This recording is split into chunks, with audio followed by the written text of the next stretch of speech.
Continue now with Mr. Trump, who is in Ohio this evening. Now, we'll get to Obamacare in a moment. I got one more question about the campaigning. Do you believe you would be ahead if not for the Access Hollywood stuff? I just don't know. I think it was very negative. It was locker room talk. The microphone was not supposed to be on. Not that I make that as an excuse for myself, but certainly it was an illegal act that was NBC. It was not supposed to be on. You think it was illegal what they did, putting that tape out? Oh, absolutely. Yeah. No, that was a private locker. You know, that was a private dressing room. Yeah, that was. Are you going to take any action after the election against NBC? Well, you'll see. You'll see. You know, so you're going to see after the election. But I will tell you. First of all, shouldn't have been said. But it was, you know, it was locker room talk. And, yeah, I mean, you know, we're going to find out soon enough, I will tell you. All right. Obamacare, not doing well. I think any measure, any fair-minded person would say a lot of Americans are getting hurt. You have to pay more for their premiums, more deductibles. They're getting their choices of doctors filed down. It doesn't seem, though, that the Democratic base, which wanted Obamacare so much, cares. They don't seem to care. You don't see an outrage building on the left about Obamacare. I'm wondering if you know why that is. I think they care. I think people care. I think people are getting wiped out. The state of Arizona, which is just an amazing place. I'm going there in 2 days. The great state of Arizona, 116% increase. I think they're going to care when they actually see the bills start pouring in. And the numbers they gave, you know, 25% increase, I don't believe that. I think the minimum is going to be 40% and 50%.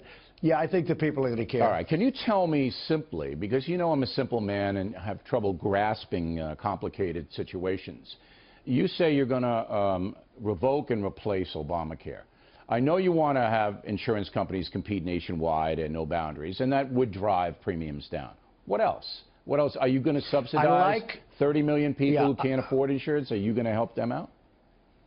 I like the concept of health care savings accounts. I think it's great. You must get rid of the boundaries between the states so that we have competition, because right now you'll have competition. But what about the one insurance company or two? You know, one of the reasons the Obamacare thing is going through the roof is because there are 30 million Americans that have trouble doing anything. They can't work, they don't work, whatever, and now the Obama administration's giving them free health care. Will you continue that? All right. So, well, I view it as two groups. I mean, the people that can afford it, it will be much lower, much better, much lower price, and really phenomenal. There'll be tremendous competition. And by the way, there'll be plans that you're not even talking about right now because the competition will make great plans, but much lower price, much better. Now, you're going to block grant Medicaid to the states, and they're going to take care of the people that cannot take care of it. Okay, so the states get the responsibility to do that, not the feds. Absolutely. You block grant to the states, the Medicaid, and it'll work out so much better than what we have right now. Maybe. This is a nightmare.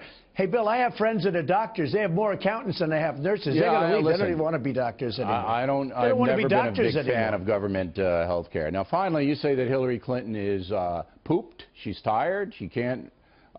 What are you saying now about her? She's exhausted or what? I didn't quite understand. I think she is very low energy. I think we need somebody with extreme energy. Who's lower energy, Jeb Bush or Hillary Clinton? Well, I'm not sure. That's pretty close, but I would probably say Hillary. All right, I mean, I saw her after the second debate, and she could barely make it to the car. Yeah. This is not what we want.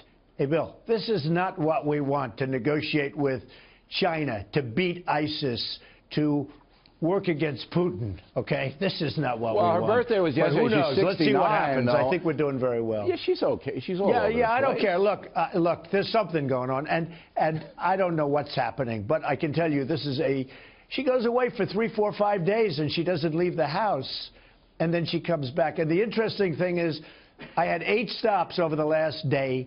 And funny, she said, yesterday we opened a great hotel on Pennsylvania Avenue. I went to cut a ribbon real quick. She said, Donald Trump is off the path, okay? You know, off the path. Give me a break. It's probably the first time I've done anything outside of this, like in a month. But, you know, I wanted to check on the work. We built a great hotel.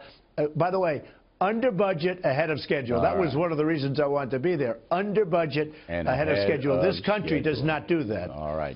And we really appreciate it. We know how busy you are. It's fine. I hope you'll come back next week, the last week, and talk to us again, Mr. Trump. Thank you very much. I will. All right. I will. Thank you, Bill.